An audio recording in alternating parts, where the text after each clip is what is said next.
Kali ini, kita bakal bahas krisis yang lagi terjadi di salah satu jalur perairan paling krusial di planet ini, Selat Hormuz. Oke, mari kita mulai dengan satu pertanyaan penting.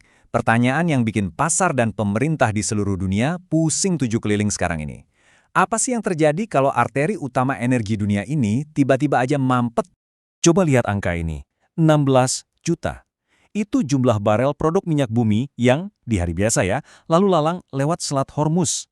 Per hari loh. Tapi sekarang semuanya berhenti. Total.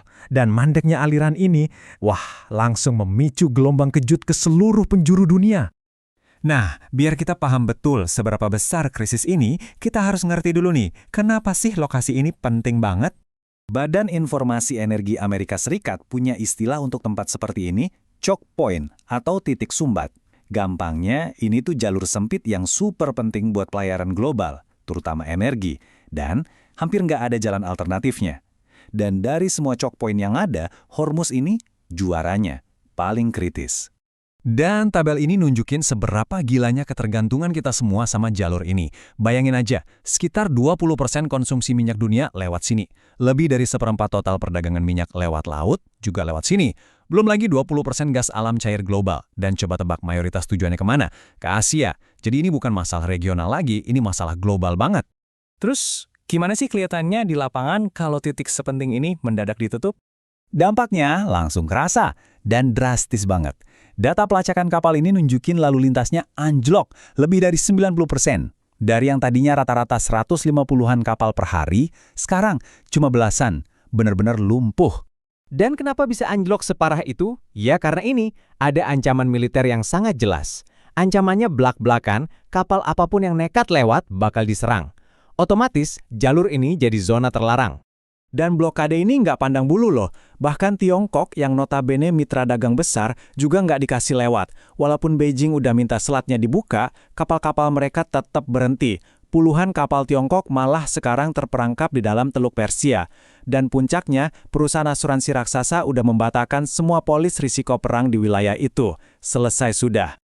Oke, sekarang kita lihat gimana kelumpuhan di laut ini merembet jadi masalah buat ekonomi global dan ya, isi dompet kita semua. Ini nih yang namanya efek domino ekonomi. Pertama, selat diblokir. Pengiriman energi macet. Kedua, harga-harga langsung meroket. Minyak mentah, gas, bahan bakar jet. Ketiga, biaya pengiriman juga ikut naik gila-gilaan karena asuransinya jadi mahal banget. Dan ujung-ujungnya, semua kenaikan biaya ini dibebankan ke kita, para konsumen. Risiko inflasi di depan mata. Dan ini bukan katanya loh, kita udah lihat reaksinya di pasar energi. Harga gas alam di Eropa naik lebih dari 35%. Minyak mentah Brent nembus $82 per barel. Tapi yang paling gila, coba lihat, bahan bakar jet di Singapura, lonjakannya sampai 140%. Kebayangkan tekanannya buat industri penerbangan? Nah, dalam krisis kayak gini, selalu ada yang diuntungkan dan ada yang dirugikan. Siapa yang menang? Produsen energi di luar teluk, eksportir LNG, sama sektor pertahanan. Mereka senyum lebar. Siapa yang kalah?